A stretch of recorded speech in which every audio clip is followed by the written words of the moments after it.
NDC education digital platform पर दोस्तों आपका पुनः स्वागत है। दोस्तों रीजनिंग की इस ऑनलाइन क्लास के अंदर, इसी श्रृंखला के अंदर, इसी टॉपिक के अंदर हम एक न्यू टॉपिक श्रृंखला का टॉपिक लेते हैं। अब दोस्तों श्रृंखला का टॉपिक होता क्या है, श्रृंखला होती क्या है? श्रृंखला का मतलब होता है सीरीज। सीरीज का मतलब होता है श्रेणी। अब इस श्रेणी से संबंधित जो क्वेश्चन आते हैं एग्जाम में, वो कौन कौन से क्वेश्चन बनते हैं दोस्तों? वो अक्षरतः दोस्तों 3 प्रकार के क्वेश्चन बनते हैं।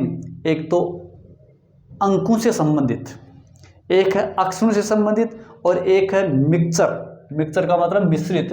मतलब श्रृंखला होगी दोस्तों 3 प्रकार की। पहली तो होगी अंक श्रृंखला, नंबर सीरीज।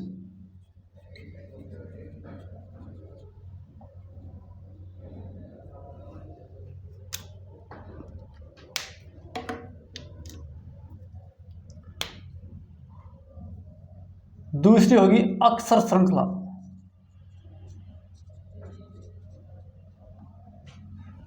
मतलब लेटर सीरीज हो जाएगी दोस्तों। तीसरी होगी मिश्रित श्रृंखला।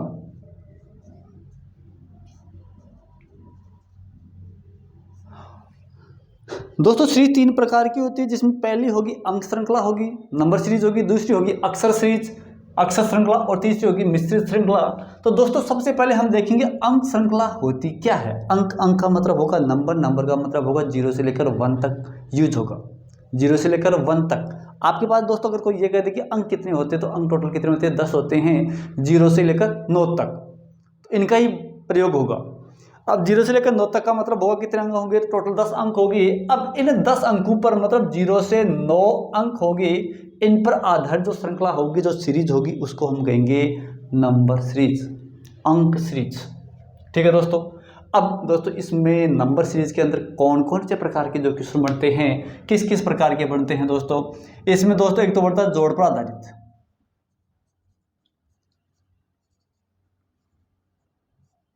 जोड़ पर आधारित जैसे दोस्तों अगर आपको कोई कहीं पर ये कह दे कि 2 है, 2 के बाद में 4 है, फिर 6 है, फिर 8 है, फिर आगे कौन सा आएगा मान। तो इस प्रकार की जो श्रृंखला होगी, जो सीरीज होगी, उसको हम कहेंगे अंक श्रृंखला कहेंगे, नंबर सीरीज कहेंगे। तो दोस्तों आपको सबको याद है 2 के बाद में 4 है, 4 के बाद में 6 है, 6 के बाद में दोस्तों 8 है। इसका मतलब होगा प्रत्येक अंक में कितने कितने की बढ़ोतरी होगी? 2 की। तो यहाँ पर भी दोस्तों कितने की बढ़ोतरी होगी? 2 की। तो 8, 2 कितना हो जाएगा दोस्तों? 10। ये हो जाएगा जोड़ पर आधारित। इस जोड़ पर आधारित क्वेश्चन हम आगे और देखेंगे, और देखते हैं दोस्तों अंक श्रृंखला पर और कौन कौन से होते हैं। अंक पर जोड़ के बाद में दोस्तों बाकी पर आधारित होते हैं या घटाव पर आधारित। अब दोस्तों घटाव पर आधारित का मतलब होगा कम हो जाएगा। इसमें क्या होगा? कम होगा। तो इसका मतलब होगा जैसे दोस्तों मान लो कि 25 है, 25 के बाद में 20 है, 20 के बाद में 15 है, फिर 10 है। तो दोस्तों आपको यहाँ पर ये पूछा जाएगा कि कौन सा अक्षर आएगा, कौन सा अंक आएगा। तो इसका मतलब होगा दोस्तों देखो 25 के बाद में 20 है, मतलब 5 कम हो रहे हैं। 20 के बाद में 15 है, कितने कम हो रहे हैं? 5 कम हो रहे हैं। 15 के बाद में 10 हैं, तो इसका मतलब होगा 5 कम हो रहे हैं। तो अब दोस्तों आपको यहाँ पर आगे ये देखना है कि 10 के बाद में कौन सा अक्षर आएगा। तो दोस्तों 10 में से हम फिर 5 घटा देंगे, तो दोस्तों कितना आएगा? 5। ये है दोस्तों घटाव पर आधारित।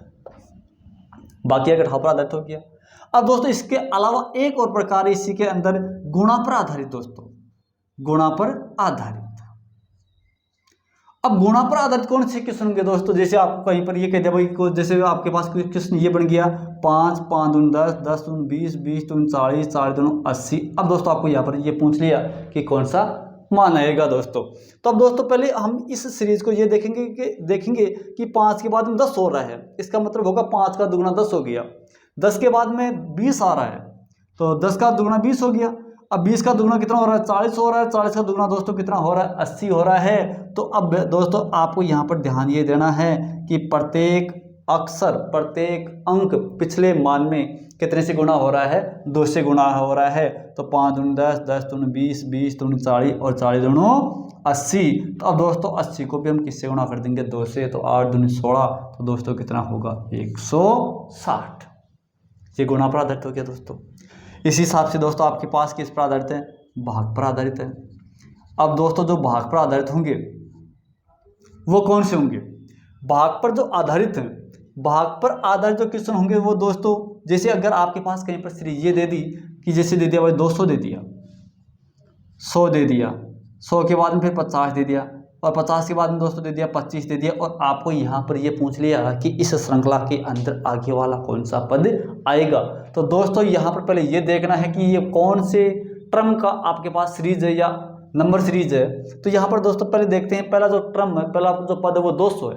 200 के बाद में फिर 100 हुआ, तो इसका मतलब होगा 200 का आधा हुआ, इसका मतलब 2 का भाग लग रहा है। अब 200 के 100 के बाद में दोस्तों कितना है, 50 है। 50 का मतलब होगा भाई 100 का आधा 50 हुआ, और 50 के बाद में दोस्तों कितना है, 25 है। तो दोस्तों कितना हुआ, 50 का आधा कितना हो गया, 25। इसका मतलब होगा यहाँ पर दोस्तों प्रत्येक पद में कितने कितने का भाग लग रहा है, 2 का भाग लग रहा है दोस्तों। अब यहाँ पर 50 का आधा 25 हो गया। अब दोस्तों 25 का आधा कितना होगा दोस्तों, 25 का दोस्तों आधा होगा 12.5। अब दोस्तों देखते हैं 12.5 आपका उत्तर सही है या गलत है। वो तो आपके पास ऑप्शन पर निर्भर करेगा कि उत्तर अगर आपके पास 12.5 है तो आपके पास बिल्कुल सही है, या 12 सही है 1/2 है तो भी आपको वो सही है। या तो ऑप्शन मिलेगा आपके पास 12.5 मिलेगा, या दोस्तों आपके पास 12.5 मिलेगा, 12 सही 1/2 मिलेगा, या दोस्तों मिलेगा 25/2 मिलेगा। इन ऑप्शनों में से दोस्तों 3 ऑप्शनों में से कोई सा भी एक ऑप्शन आपको जरूर मिलेगा। जो सही होगा वो आपके पास देख लेंगे, यहाँ पर या तो 12.5 होगा, या 12.5 होगा, या 25/2 होगा। ये था दोस्तों भाग पर आधारित। जो अंक श्रृंखला नंबर सीरीज होती है दोस्तों, वो लगभग सर्वाधिक होती है जोड़ पर आधारित होती है, फिर बाकी या घटाव पर आधारित होगी दोस्तों, फिर गुणा पर आधारित होगी दोस्तों, फिर किस पर आधारित होगी, भाग पर आधारित होगी। अब दोस्तों इसके अंदर कई सीरीज इस प्रकार की भी होती हैं जो आपस में मिक्स चलती हैं।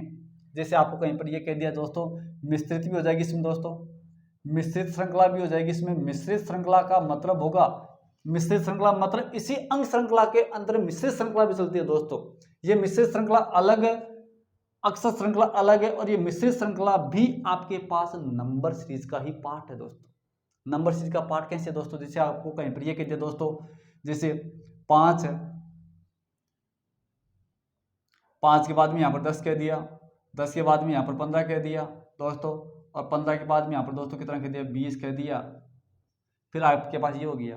अब फिर दोस्तों देखते हैं यहाँ पर जैसे मान लो दोस्तों वही 30 आ गया, 30 के बाद में 25 आ गया, 25 के बाद में दोस्तों कितना आ गया आपके पास, 25 के बाद में आपके पास दोस्तों यहाँ पर 20 मान लो, और 20 के बाद में यहाँ पर दोस्तों 15 मान लो, और फिर आपको यहाँ पर ये पूछा जाएगा आगे कौन सा पद आएगा। तो दोस्तों अब आपको यहाँ पर ये देखना है कि ये सीरीज किस प्रकार की सीरीज बन गई।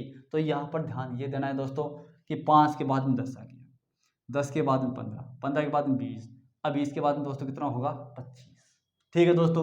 अब देखो 30 के बाद में 25 आ गया, 25 के बाद में कितना आ गया आपके पास, 20 आ गया, और 20 के बाद में आपके पास दोस्तों कितना आ रहा, 15, और 15 के बाद एक छोड़कर फिर दोस्तों आपके पास यहाँ पर आ जाएगा, तो कितना हो जाएगा दोस्तों, 10 हो जाएगा। और यहाँ पर कितना होगा, 15 के बाद में 20 है, 20 के बाद में यहाँ पर दोस्तों कितना है, 25 है, तो आपका आंसर 25 और दोस्तों कितना होगा, 10 होगा। तो 5 के बाद में 10, इसका मतलब होगा यहाँ पर 5 की बढ़ोतरी। 10 के बाद में 15, तो यहाँ पर दोस्तों कितने की बढ़ोतरी हो गई, 5 की। और 15 के बाद में दोस्तों 20 है, तो यहाँ पर कितने की बढ़ोतरी हो गई, 5 की। और 20 के बाद में 25 हो गया दोस्तों, यहाँ पर कितने की बढ़ोतरी चलेगी, 5 की। इसका मतलब होगा यहाँ पर जोड़ भी चल रहा है और घटाव भी चल रहा है।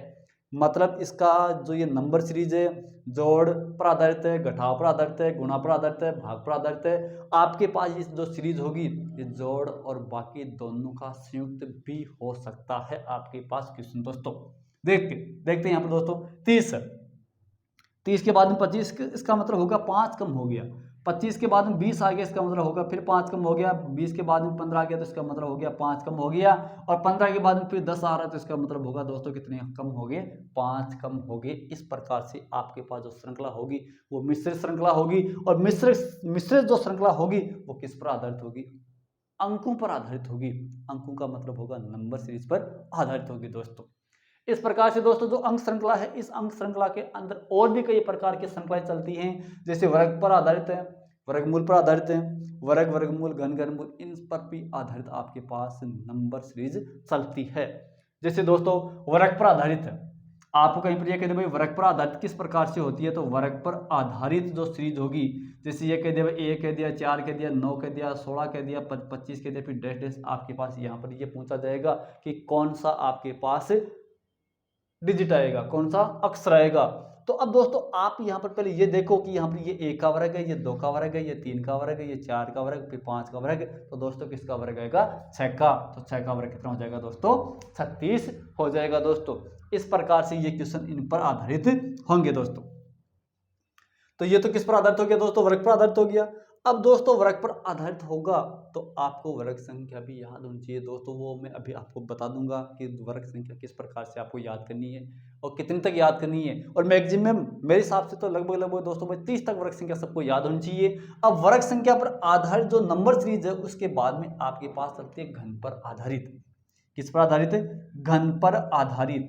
तो जो घन पर जो आधारित जो नंबर सीरीज होती है इसका मतलब होगा दोस्तों आपको घन संख्या भी याद होना जरूरी है।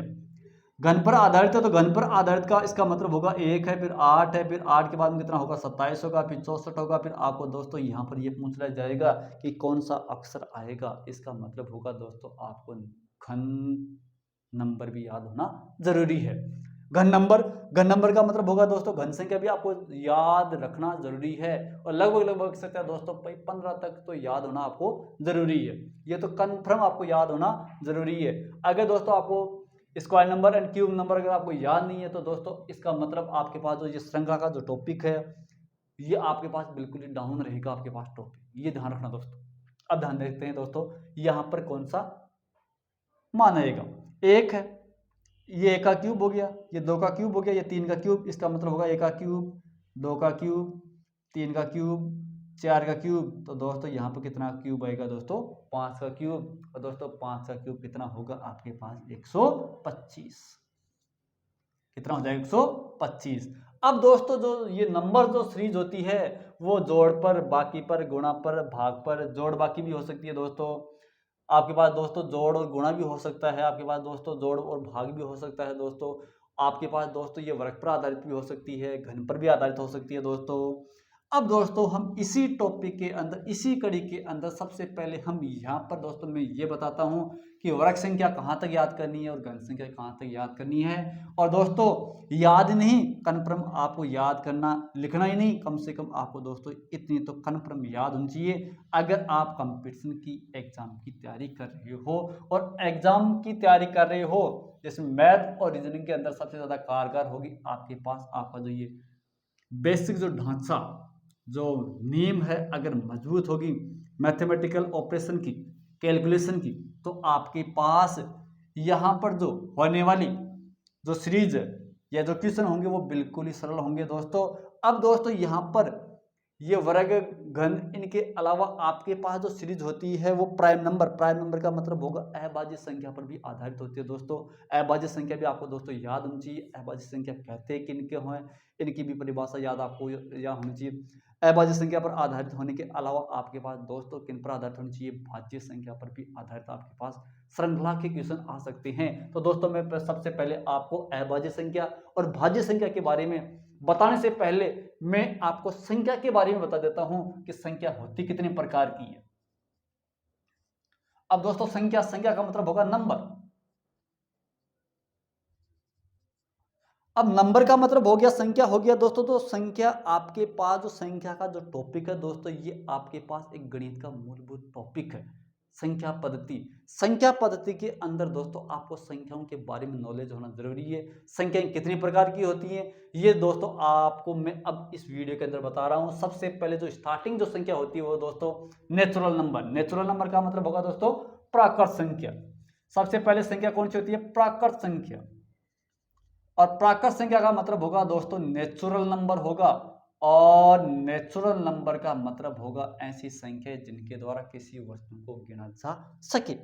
अब दोस्तों कई लोगों के दिमाग में ये आएगा कि जीरो प्राकृत संख्या है या नहीं है। तो दोस्तों आप ये थोड़ा कह सकते हो कि ये जीरो मार्कर है, नहीं कह सकते। तो आपके पास जो काउंटिंग जो संख्या होगी वो कहाँ से स्टार्ट होती है? हमेशा 1 से स्टार्ट होती है। जैसे ये एक पेन है, ये 2 वस्तु है, एक बोर्ड, ये 3 हो गया दोस्तों। आपके पास दोस्तों ये 5 अंगुड़ियां हैं दोस्तों, ये आपके पास 4 अंगुड़ियां हैं। इस प्रकार से जो काउंटिंग जो नंबर होगी वो कहाँ से स्टार्ट होती है दोस्तों? 1 से।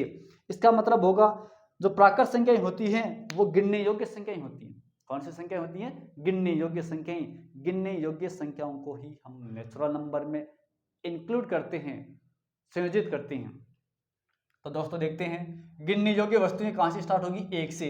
तो 1, फिर 2, फिर 3, फिर 4, फिर 5, फिर 7, 6, 7, 8, इस हिसाब से अनंत तक चलेगी। तो दोस्तों आपको यहाँ पर मैं 2 बात और बता दूं, ये आपके पास जो बढ़ता हुआ जो क्रम है उसको कहेंगे हम आरोही क्रम कहेंगे, असेंडिंग ऑर्डर, असेंडिंग ऑर्डर। अब अगर आप 7, 6, 5, 4, 3, 2, 1 की तरफ आओगे तो दोस्तों ये कौन सा क्रम होगा, आपका आरोही क्रम होगा, जिसका मतलब होगा ये डिसेंडिंग ऑर्डर होगा। डिसेंडिंग ऑर्डर का मतलब होगा आरोही क्रम होगा, असेंडिंग ऑर्डर का मतलब होगा दोस्तों आरोही क्रम होगा। इस प्रकार से हमने दोस्तों यहाँ पर जो नेचुरल नंबर है, जो प्राकृत संख्या है, इस प्राकृत संख्या के बारे में हमने क्या किया है दोस्तों, अध्ययन किया है।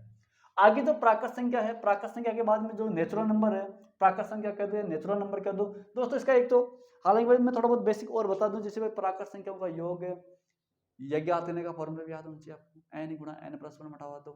Natural number addition of natural number equal to n into n plus 1 by 2 हो जाएगा दोस्तों। तो इसका मतलब होगा n गुणा n प्लस 1 बटा 2 हो जाएगा दोस्तों। ये अक्षरतः बहुत ज्यादातर फॉर्मूला है, ज्यादातर यूज होता रहता है। ये प्राकृत संख्या होगी। प्राकृत संख्या के बाद में दोस्तों अगर आपके पास यहाँ पर दोस्तों में प्राकृत संख्या का आ गया, तो प्राकृत संख्या के अंदर दोस्तों मैं आपको छोटा सा एक बात और बताता हूँ दोस्तों। जो आपके पास आर्मी लेवल का जो क्वेश्चन है, आर्मी लेवल के अंदर क्वेश्चन दोस्तों ये बनता है कि निम्नलिखित में से सबसे छोटी प्राकृत संख्या है। तो दोस्तों आपको यहाँ पर यह भी ध्यान होना चाहिए कि सबसे छोटी प्राकृत संख्या कौन सी होती है। तो सबसे छोटी प्राकृत संख्या कितनी होती है दोस्तों, 1 होती है। कितनी होती है दोस्तों, 1 होती है दोस्तों। कितनी होती है, 1 होती है। सबसे छोटी प्राकृत संख्या कितनी होगी दोस्तों, 1 होगी। अब दोस्तों प्राकृत संख्या के बाद में आपको आगे वाली जो संख्या है वो है, प्राकृत संख्या के बाद में दोस्तों है पूर्ण संख्या, होल नंबर। कौन सी संख्या, पूर्ण संख्या।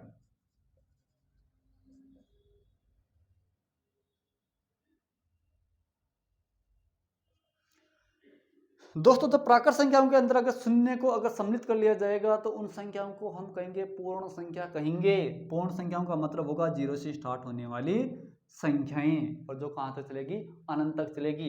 इन संख्याओं को हम कौन सी संख्या कहेंगे, पूर्ण संख्या कहेंगे। अब दोस्तों आपके पास यहाँ पर वही आर्मी वाला क्वेश्चन बन सकता है, क्योंकि आर्मी है जो आपके पास जो रेलवे वगैरह की जो एग्जाम होती हैं उनमें दोस्तों बिल्कुल बारीकी के क्वेश्चन पूछे जाते हैं, जिनमें अक्सर लोग क्या हो जाते हैं, कंफ्यूज हो जाते हैं। और दोस्तों आपको यहाँ पर ये पूछा जाएगा कि सबसे छोटी पूर्ण संख्या कौन सी होती है। तो दोस्तों आपको सबको याद होनी चाहिए, सबसे छोटी पूर्ण संख्या होती है 0। तो यहाँ पर ये ध्यान जरूर रखना। पूर्ण संख्या के बाद में होती है दोस्तों आपके पास जो नेक्स्ट जो संख्या चलती है वो चलती है पूर्णांक संख्या।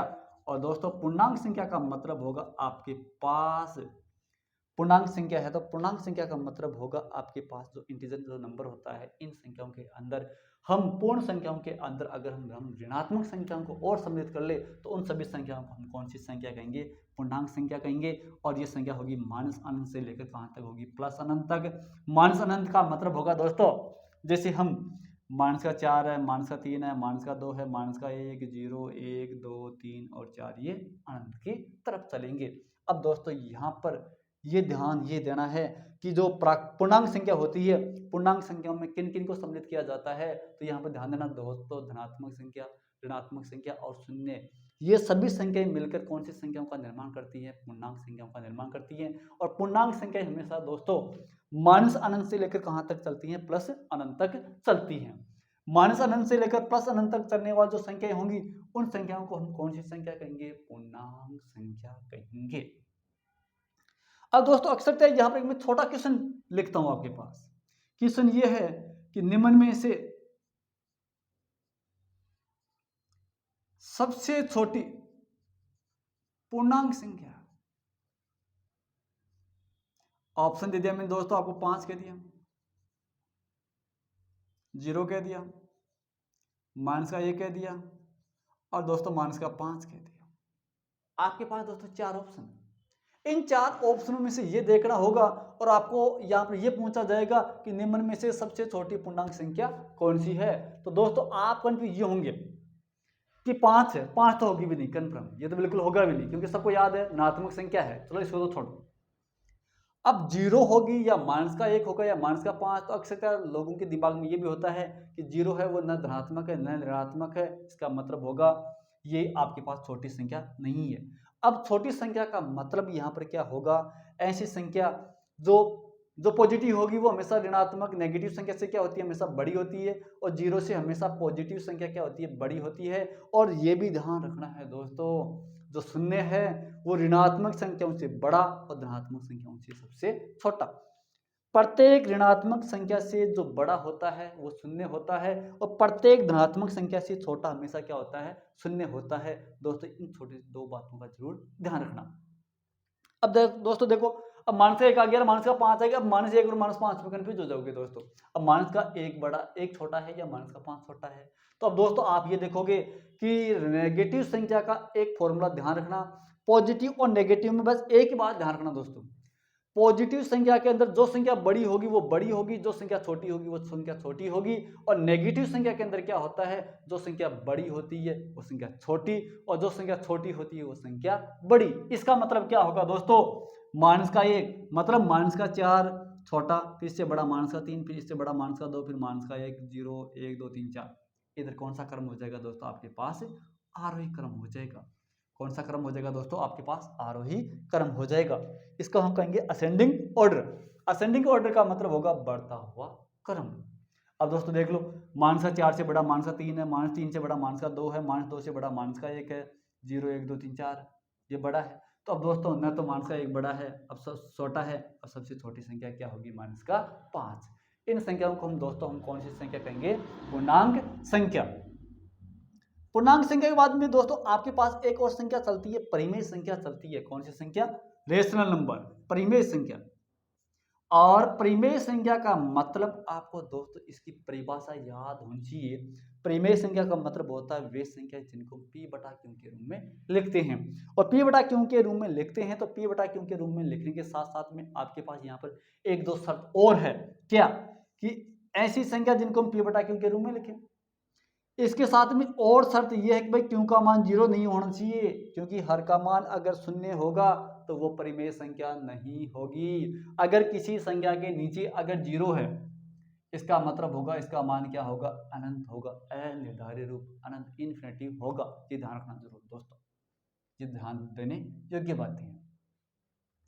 अब इसके साथ साथ में दोस्तों पहली शर्त तो ये होगी भाई ऐसी संख्या तो p बटा q के रूप में हो। दूसरी शर्त ये होगी भाई q का मान 0 नहीं होना चाहिए। और तीसरी बात क्या है कि p व q कौन सी संख्या होनी चाहिए, पूर्णांक संख्या होनी चाहिए। पूर्णांक संख्या होनी चाहिए, p और q कौन सी संख्या होनी चाहिए, पूर्णांक संख्या होनी चाहिए दोस्तों। अब पूर्णांक संख्या होगी तो कौन कौन सी संख्या होगी, धनात्मक संख्या भी हो सकती है, ऋणात्मक संख्या भी हो सकती है, और शून्य भी हो सकती है। अब दोस्तों यहाँ पर एक क्वेश्चन ये बनेगा कि निम्न में से परिमेय संख्या है। एक क्वेश्चन बता दूंगा दोस्तों,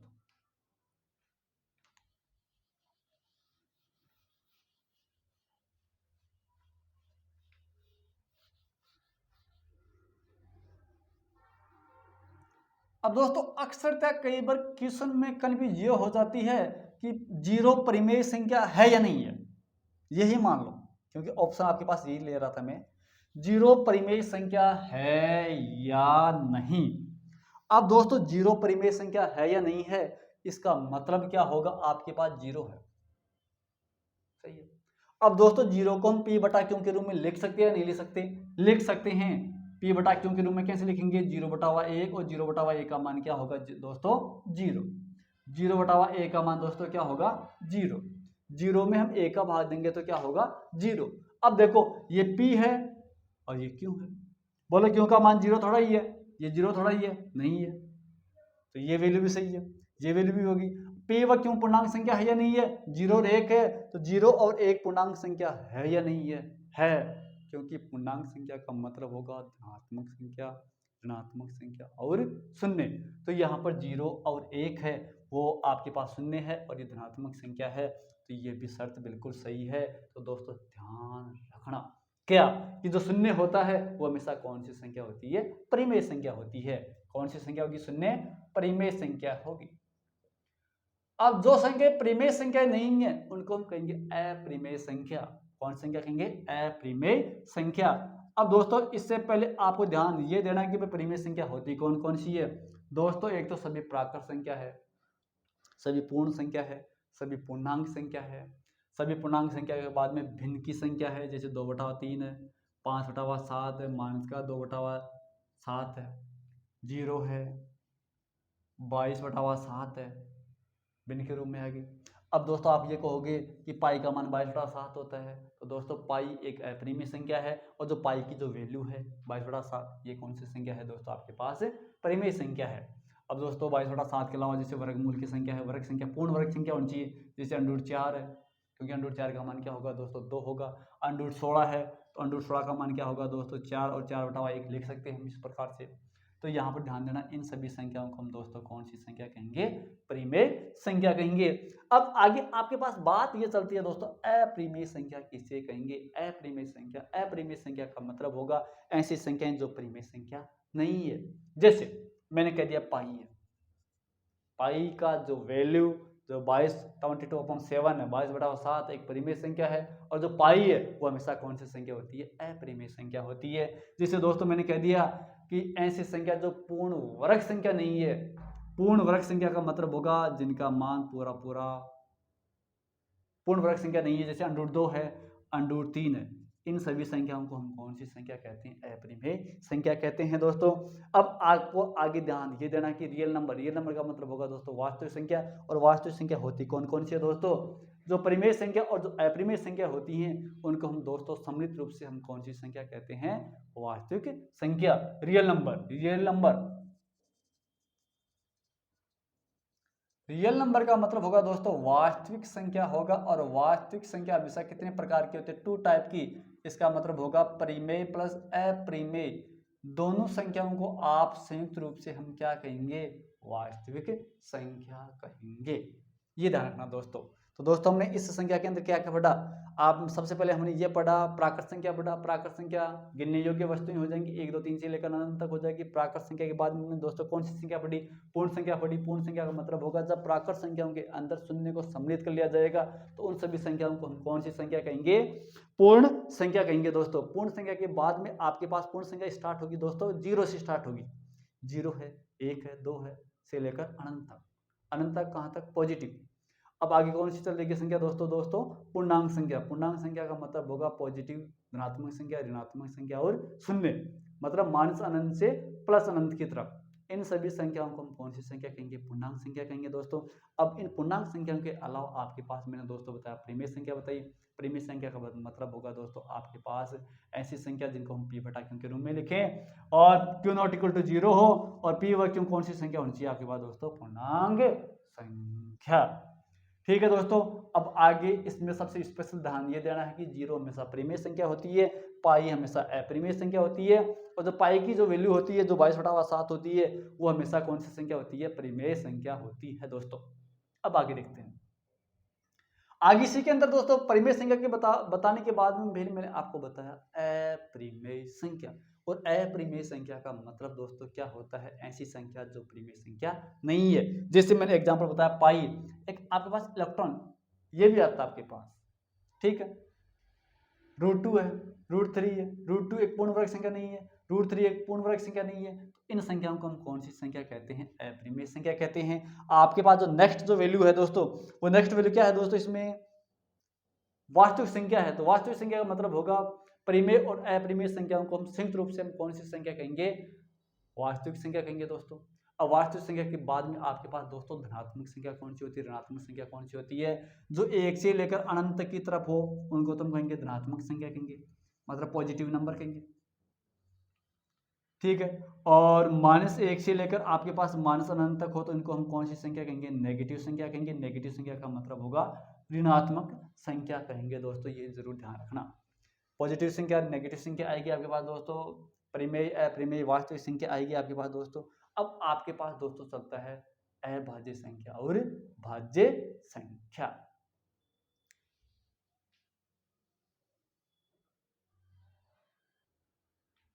अब दोस्तों इसी के अंदर आपको हम बताते हैं भाज्य संख्या और अभाज्य संख्या। भाज्य और अभाज्य संख्या के बाद में आपके पास दोस्तों इसमें एक और चलते हैं अभाज्य संख्या। हालांकि भाई ये टॉपिक तो दोस्तों रीजनिंग में भी काम में आएगा और दोस्तों किस में भी काम में आएगा, मैथ में भी काम में आएगा दोस्तों।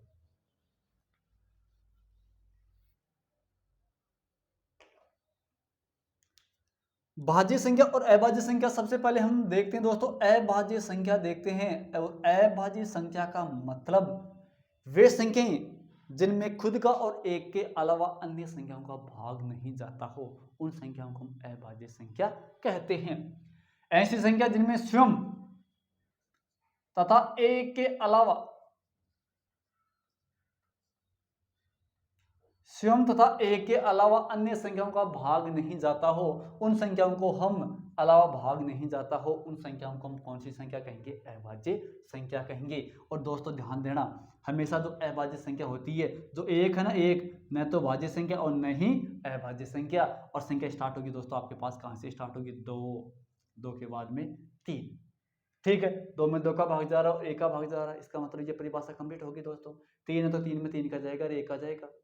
अब दोस्तों चार है तो चार में दो का भाग जाता है, चार का भी जाएगा एक का भी जाएगा, परंतु ये नियम फैल है तो चार आपके पास अभाज्य संख्या नहीं है। तो दो के बाद में तीन, तीन के बाद में पाँच, पाँच के बाद में छः, छः में दो का जा रहा, तीन का जा रहा, तो छः भी नहीं है। फिर सात आ गया, सात के बाद में दोस्तों आठ, तो आठ तो बिल्कुल भी होगा भी नहीं क्योंकि चार का जा रहा है, दो का जा रहा है। नौ, नौ में भी नहीं जाएगा क्योंकि तीन का जा रहा है। दस, दस भी नहीं होगा क्योंकि दो का पाँच का जा रहा है। ग्यारह, ग्यारह के बाद में दोस्तों बारह है, बारह भी आपके पास अभाज्य संख्या नहीं है, तो कौन सी होगी? तेरह, तेरह के बाद में दोस्तों न चौदह है, न पंद्रह, न सोलह, कौन सी आएगी? सत्रह, सत्रह के बाद में दोस्तों न अठारह है। क्यों? अठारह के अंदर दो का, नौ का भाग जा रहा है, छह का भाग जा रहा है। दोस्तों उन्नीस है, उन्नीस के बाद में दोस्तों बीस है, तो बीस में से दो का, चार का, पाँच का, दस का जा रहा है, तो थोड़ा बीस को। इक्कीस भी नहीं होगा क्योंकि तीन का, सात का जा रहा है। इक्कीस के बाद में बाईस भी नहीं होगी, फिर कौन सी संख्या आएगी? तेईस आएगी। तेईस के बाद में दोस्तों कौन सी आएगी? न चौबीस आएगी, न पच्चीस आएगी, न छब्बीस, न सत्ताईस, सत्ताईस भी नहीं आएगी क्योंकि सत्ताईस में नौ का भाग जा रहा है। न अट्ठाईस होगी, फिर कौन सी होगी? 29। इस प्रकार से हम दोस्तों चलते रहेंगे। तो आपको ध्यान ये देना है दोस्तों, एक बार आपके पास फर्स्ट ग्रेड एग्जाम शायद 2016 के अंदर एग्जाम में क्वेश्चन आया था कि 1 से 100 तक अभाज्य संख्या कितनी है। तो दोस्तों सबको याद रखना है कितनी होती है? 25 होती है। और अगर आपको ये कह दे 1 से 75 तक कितनी अभाज्य संख्या होती है, तो दोस्तों कितनी होती है? 21 होती है। कितनी होती है? 21 होती है। और अगर आपको यहाँ पर कोई ये कह दे 1 से 50 तक कितनी संख्या होती है, तो दोस्तों कितनी होती है? 15 होती है। कितनी होती है? 15 होती है। आपके पास 1 से 50 तक अभाज्य संख्या कितनी होती है? 15 होती है। और अगर आपको ये कह दे 1 से 25 तक कितनी संख्या होती है, तो दोस्तों वो कितनी संख्या होती है? 9 संख्या होती है। ये जरूर दोस्तों विशेषकर ये आपके पास जो टेबल है, ये टेबल आपके पास बहुत ही ज्यादा काम का साबित होगी।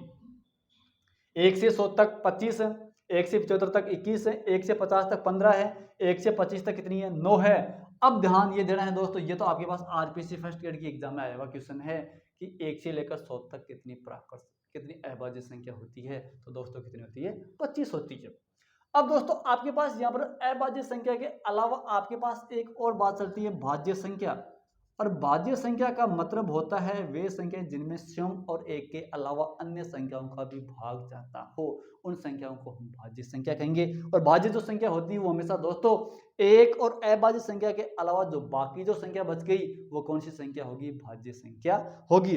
एक और अभाज्य संख्या के अलावा एक तो न तो भाज्य, न तो अभाज्य और न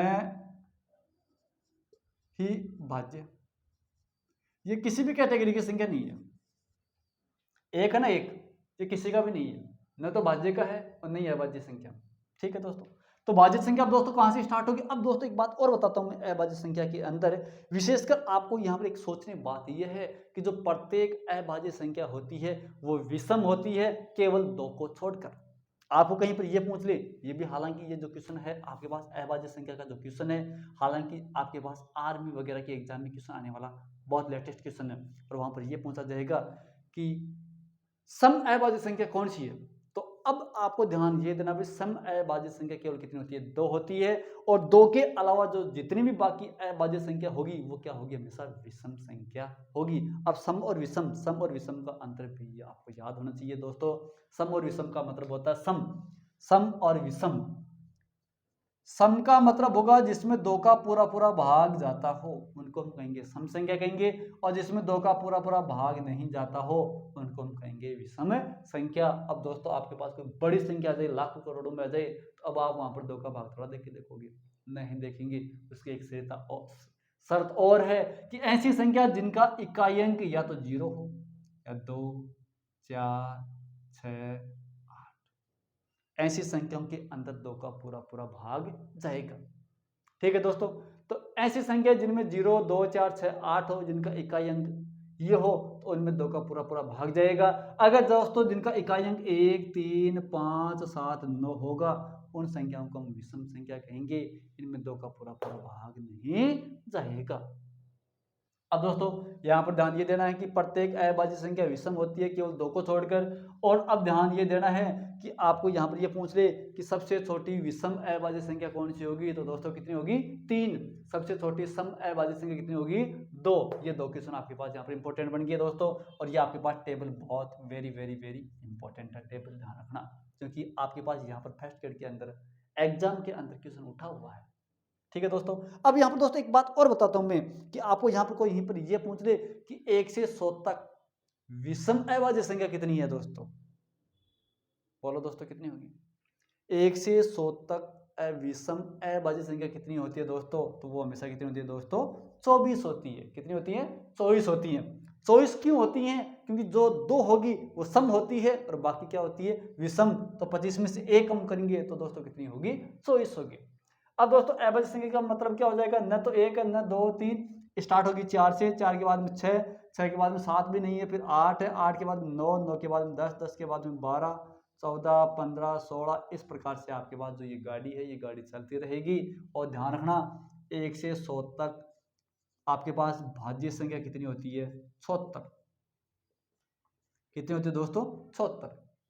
ठीक है दोस्तों, अब आपके पास यहाँ पर कितना हो गया 1 से 75 तक है। तो 1 से 75 तक अगर आपको यहाँ पर अक्सर यही क्वेश्चन पूछा जाता है भाई 1 से 100 तक भाज्य संख्या कितनी है, तो हमेशा कितनी होगी 76 होगी। और आपके पास यहाँ पर ये पूछा जाएगा कि इससे सबसे छोटी भाज्य संख्या कौन सी होगी, तो आप दोस्तों 2 मत बता देना, आपके पास सबसे छोटी भाज्य संख्या होगी 4। क्योंकि 4 से पहले वाली जो संख्या 2 और जो 3 है वो अभाज्य संख्या है, और जो 1 है वो न भाज्य संख्या और न ही अभाज्य संख्या। अब आगे आपके पास दोस्तों और देखते हैं इसमें, ये तो आपके पास दोस्तों किसके बारे में बात होगी, भाज्य संख्या के बारे में। हम अब दोस्तों इस वीडियो के अंदर हमने प्रत्येक संख्याओं के बारे में देखा, अक्षर श्रृंखला के बारे में देखा, हमने श्रृंखला के प्रकार देखे, 3 प्रकार देखे, अंक श्रृंखला है, अक्षर श्रृंखला है, मिश्रित मिक्सर श्रृंखला है, जिसमें संकेत भी होंगे, संकेत के अलावा आपके पास नंबर भी होंगे और अक्षर भी होंगे, डिजिट भी होंगे, अल्फाबेट मतलब ABCD भी होंगी, और आपके पास नंबर 0 से 9 तक भी यूज होंगे। इन श्रृंखलाओं को हम मिश्रित श्रृंखला कहेंगे। हमने दोस्तों यहाँ पर जो श्रृंखला का जो पहला प्रकार था वो अंक श्रृंखला था, और अंक श्रृंखला के बारे में देखा। अब दोस्तों इस वीडियो के अंदर हमने संख्याओं के बारे में पूरा नॉलेज जानकारी प्राप्त की। भाज्य अभाज्य संख्या है, सम विषम है, ऋणात्मक संख्या है, प्राकृत संख्या, पूर्ण संख्या, पूर्णांक संख्या, परिमेय संख्या, अपरिमेय संख्या और वास्तविक संख्या है। अब दोस्तों एक बात और है, एक संख्या और रहेगी सहअभाज्य संख्या। सहअभाज्य संख्या, अब दोस्तों अभाज्य संख्या का मतलब रूढ़ संख्या भी कहते हैं, इनको ध्यान रखना, इनका दूसरा नाम है रूढ़ संख्या। और भाज्य संख्या का मतलब होता है दोस्तों यौगिक संख्या। ये दोस्तों इनके अदर नाम है, जैसे किसी का नाम स्कूल में राम है और घर पे और कुछ नाम होगा। इस प्रकार से दोस्तों आपके पास जो अभाज्य संख्या होती है इनको हम रूढ़ संख्या भी कहते हैं, और जो भाज्य संख्या होती है दोस्तों उन संख्याओं को हम कहेंगे यौगिक संख्या कहेंगे। अब आपके पास इन्हीं के एक सब पार्ट और है, सहअभाज्य संख्या। सहअभाज्य संख्या का मतलब होता है ऐसी 2 संख्याएं जिनका HCF 1 हो। अब दोस्तों HCF 1 हो, अब HCF का मतलब होता है क्या है, highest common factor. Highest common factor का मतलब होगा दोस्तों ऐसी संख्याएं जिनमें ऐसी बड़ी से बड़ी संख्या जिसमें किसका भाग जाए, आपके पास अभाज्य संख्या है HCF है, तो HCF का मतलब होगा वह बड़ी से बड़ी संख्या जिसका दी गई संख्या में पूरा भाग जाता है। उन संख्याओं को हम कौन सी संख्या कहते हैं, HCF कहते हैं। उनका क्या कहते हैं, महत्तम समापवर्तक कहते हैं।